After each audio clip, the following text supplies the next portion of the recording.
آج ہم دیکھتے ہیں جی اسلامیات لازمی کا ٹاپک جو ہے وہ دوسرا ٹاپک۔ تو اس سے پہلے جو ہے میں آپ کو گرامر پڑھا چکا ہوں، آپ کو میں پیٹرن بتا چکا ہوں۔ تو آج ہم دیکھتے ہیں جی قرآن پاک کا حصہ۔ یہ جب آپ دوسرا حصہ شروع کرتے ہیں تو اس میں قرآن مجید کی آیات آتی ہیں۔ تو یاد رہے قرآن مجید کی آیات کا کیا آنا ہے، آپ کو ترجمہ اور تشریح آنی ہے۔ اور تشریح کے اندر آپ نے جو ہے وضاحت جو کرنی ہے اس میں شعر بھی ایڈ کیجیے گا۔ تو شعر جو ایڈ ہوں گے، مثلا یہاں پہ جو شعر ایڈ ہوں گے وہ میں آپ کو ڈسکرپشن میں لکھ دوں گا، کیونکہ اگر یہاں میں بولنا شروع ہو گیا تو زیادہ ٹائم ضائع ہوگا، اس وجہ سے میں فوکس کروں گا اس کے اوپر ہی، ٹھیک ہے۔ تو یہاں پہ دیکھیں الف لام میم حروف مقطعات میں سے ہے، تو تشریح جب کرنی بتانا ہے کہ حروف مقطعات کیا ہوتے ہیں، یعنی کہ ایسے حروف جو علیحدہ علیحدہ پڑھے جاتے ہیں اور اکٹھے لکھے جاتے ہیں اس کو حروف مقطعات کہتے ہیں۔ ان کا معنی کیا ہے اللہ بہتر جانتا ہے جی۔ ذالک الکتاب لا ریب فیہ، یہ وہ کتاب ہے جس میں کوئی شک نہیں ہے، ھدی للمتقین، اس میں متقین کے لیے ہدایت ہے۔ یعنی کہ یہاں پہ قرآن مجید کی جو شان ہے اس کو بیان کرنا ہے۔ قرآن میں ہو غوطہ زن ہے مرد مسلمان، اللہ کرے تجھ کو عطا جدت کردار، ٹھیک ہے۔ قرآن پاک کی جو فضیلت ہے وہ آپ نے یہاں بیان کرنی ہے کہ اس میں کوئی شک نہیں ہے۔ آپ نے بتانا ہے کہ اس سے پہلے جو کتابیں آ چکی ہیں ان کے بارے میں ہمیں اتنی جو ہے وہ کنفرم نہیں ہے، لیکن قرآن جو ہے جیسے نازل ہوا ہے آج سے 1400 سال پہلے ویسے ہی موجود ہے، اور جس زبان میں یہ اتارا گیا ہے وہ زبان بھی آج بہت سے ملکوں کی سرکاری زبان ہے۔ اس کے بعد اگلی جو آیت ہے اس میں بتایا گیا ہے مومنوں کی صفتیں۔ مومن کیا ہوتے ہیں، آپ صرف چند شعر ہی یاد کر لیجئے گا، دیکھیے گا کہ بار بار وہی آپ کو جو ہے وہ تشریح میں کام آئے گا۔ مثلا یہاں پہ میں شعر ہر اسٹوڈنٹس کو لکھواتا ہوں، ہر لہجہ ہے مومن کی نئی شان نئی آن، گفتار میں کردار میں اللہ کی برہان، قہاریو غفاریو قدوسیو جبروت، یہ چار عناصر ہوں تو بنتا ہے مسلمان۔ میں ڈسکرپشن میں لکھ دوں گا یا کمنٹ سیکشن میں یہ سارا۔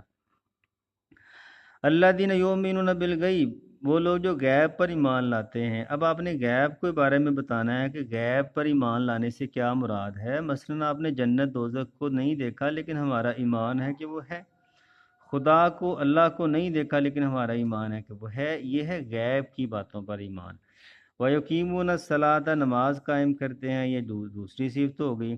وَمِمَّا رَزَقْنَاهُمْ يُنْفِقُونَ، اور جو کچھ ہم نے ان کو دیا ان میں سے وہ خرچ کرتے ہیں، یہ مومنوں کی صفتیں ہیں، یعنی کہ رحمان کے بندوں کی صفتیں۔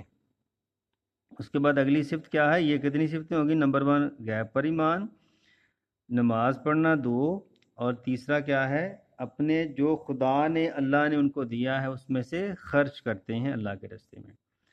والذین یؤمنون بما انزل الیک، اور وہ لوگ جو ایمان لاتے ہیں جو آپ کی طرف اتارا گیا ہے۔ آپ کی طرف کیا اتارا گیا ہے، یہ جو قرآن ہے یہ اتارا گیا ہے۔ وما انزل من قبلک، اور آپ سے پہلے جو اتارا گیا ہے اس پر ایمان لاتے ہیں۔ یہاں پہ آپ نے بیان کرنا آسمانی کتابوں پر ایمان۔ مومنوں کی صفت ہے کہ وہ تمام آسمانی کتابوں کے بارے میں ایمان لاتے ہیں، اور یہاں پہ آپ نے آسمانی کتابیں لکھ بھی دینی ہے، تورات، زبور، انجیل، قرآن مجید، یعنی کہ اس پر ایمان لاتے ہیں، صحیفوں پر ہی ایمان لاتے ہیں۔ وبالآخرۃ ہم یوقنون، اور وہ آخرت کا یقین رکھتے ہیں۔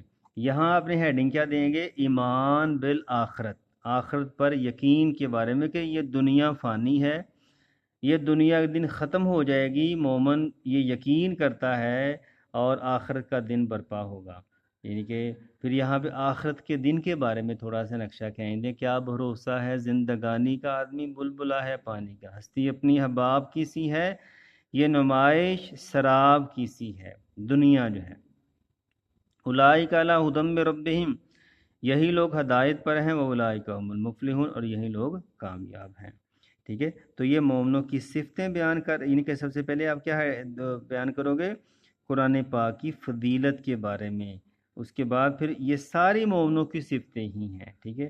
ہر ایک کی علیحدہ ہیڈنگ، یہاں بھی ویسے دی ہوئی ہے ہیڈنگ، یہاں پہ تفسیر میں لکھا ہوا ہے کہ حروف مقطعات کیا ہیں، یہ شارٹ کویسچن بن سکتا ہے۔ آپ نے کہنا جی ایسے حروف جو علیحدہ پڑھے جاتے ہیں، اکٹھے لکھے جاتے ہیں، حروف مقطعات کہلاتے ہیں۔ اس کے بعد یہ قرآن جو ہے غلطی سے آیت نمبر 2 کی تشریح غلطی سے پاک ہے، جس زبان میں یہ اتارا گیا آج وہ بہت سے سرکاری ملکوں کی سرکاری زبان ہے۔ اس کے بعد یہ والی ہیڈنگ بھی دے دیں کہ قرآن پاک سے ہدایت کون حاصل کرتے ہیں؟ جو متقی ہیں، یعنی کہ جن کا ہدایت لینے کا مقصد ہے وہ ہدایت لے لیتے ہیں، جن کا ہدایت لینے کا مقصد ہی نہیں ہے وہ ہدایت یہاں سے نہیں لے سکتے۔ جیسے دیکھیں بارش جب برستی ہے، یہ مثال لکھ دیجیے گا، بارش جب برستی ہے تو وہ پوری زمین پہ برستی ہے، تو کچھ زمین ایسی ہوتی ہے کہ جو اس بارش کو جذب کر لیتی ہے، پانی کو جذب کر لیتی ہے، کچھ ایسی ہوتی ہے کہ اس کے اوپر سے گزر جاتی ہے سارا پانی۔ تو اسی طرح یہ قرآن جو ہے یہ بھی ان کو ہی سمجھ آتا ہے جو سمجھنا چاہتے ہیں۔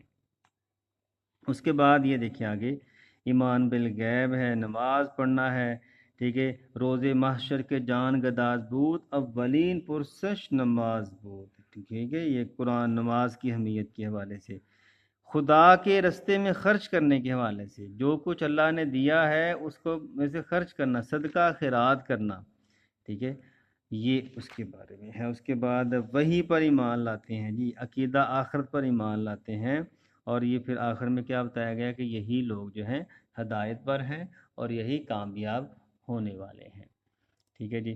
تو عزیز طلبہ یہ تھا آج آپ کو میں نے پہلی آیت جو ہے یہ بتائی ہے، تو اس کو پڑھیے گا آپ اور پھر اس کی مشق کرنے کی کوشش کیجیے گا۔ ملتے ہیں نیکسٹ لیکچر کے اندر۔ اللہ حافظ۔